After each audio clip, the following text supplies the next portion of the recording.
Hi everybody, this is Micki, Lynn, Larson-Olson, aka QPATRIOT, January 6th inmate 376303, and this is going to be a part 2 for how to warm up your food on your stove.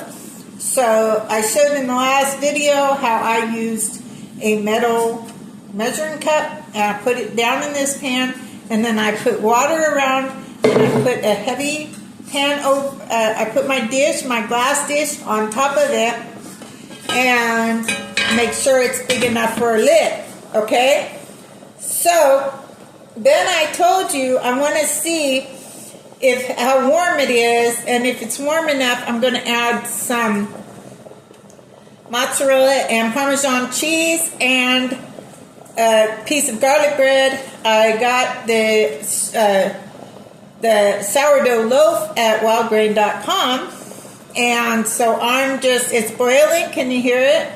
Can you hear it? It's boiling. That's what you want. You want it to be boiling, and all that steam is what's warming up your food instead of the microwave that zaps the nutrients out of your food, and of course the radiation. And the oven's fine, but be careful what you use to put over when you're warming it, because aluminum is not so great either. So, okay, so it's been 15 minutes, and it's warm, but yeah, I think 5 more minutes will be good. So I'm going to go ahead right now and put my mozzarella. I'm all about the butterflies, and so I'm going to put that on here. Now I didn't want to put it at the beginning because I just want it to melt at the end, and then I'm going to put my piece of garlic bread in there and put on my lid. Okay.